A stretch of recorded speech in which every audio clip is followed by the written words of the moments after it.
Hello viewers, welcome to my channel.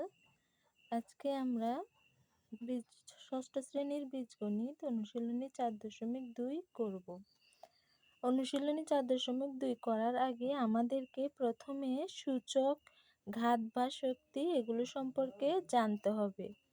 সূচক এখানে আমি লিখে নিয়েছি এবং পড়তেছি। সূচক কোনো রাশিতে একই উৎপাদক যতবার গুণ আকারে থাকে সেই সংখ্যাটিকে উৎপাদকটির সূচক এবং উৎপাদকটিকে তার ভিত্তি বলা হয়। আবার বলতেছি, কোনো রাশিতে একই উৎপাদক যতবার গুণ আকারে থাকে সেই সংখ্যাটিকে উৎপাদকটির সূচক এবং উৎপাদকটিকে ভিত্তি বলা হয়।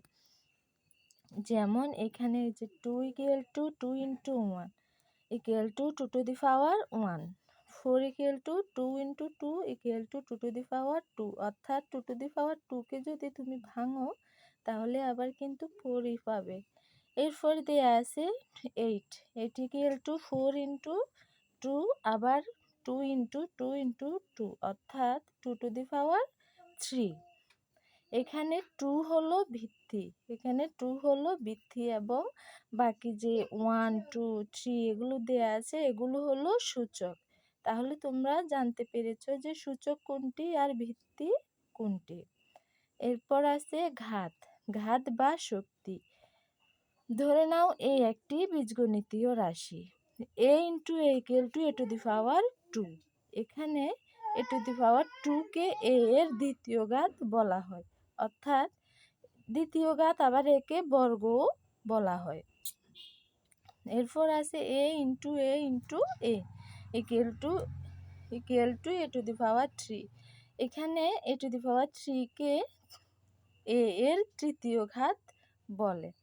আবার a to the power 4, এখানে a to the power 4 K a এর চতুর্থ ঘাত বলা হয়, অর্থাৎ a to the power 2 কে বর্গ, a to the power 3 কে ঘন এবং a to the power 4 K a এর চতুর্থ ঘাত বলে।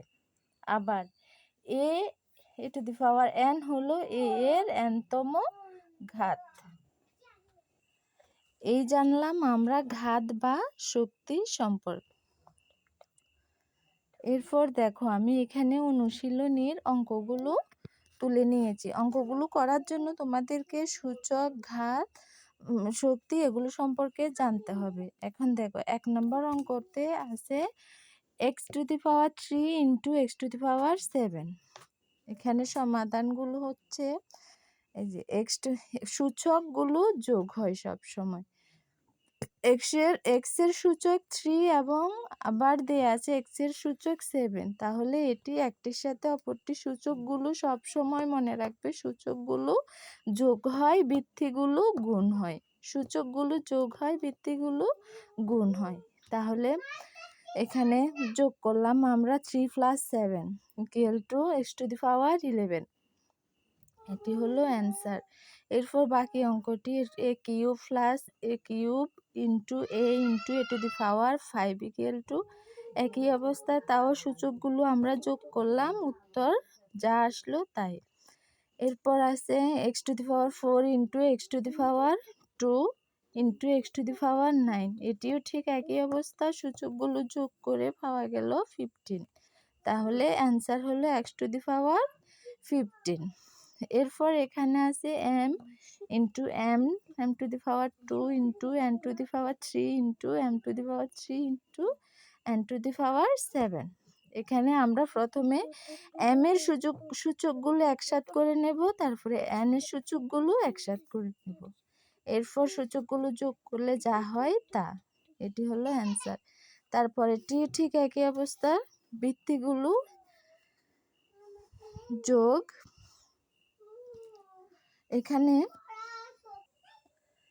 এখানে সহগগুলো সব যোগ, গুণ হবে, সহগগুলো গুণ এবং সাথে যে a b c d আছে এগুলো গুণ হবে। তাহলে সহগগুলো যদি আমরা গুণ করি সবগুলো একসাথে হয় 360 এবং এই যে এখানে দুইটা a দেয়া আছে, দুইটা এতে হবে a to the power 2, দুইটা b দেয়া আছে b to the power 2। এবং সিটা একাই আছে যেহেতু একটি, তাহলে জিটা সি বসে যাবে। এটি হলো অ্যান্সার।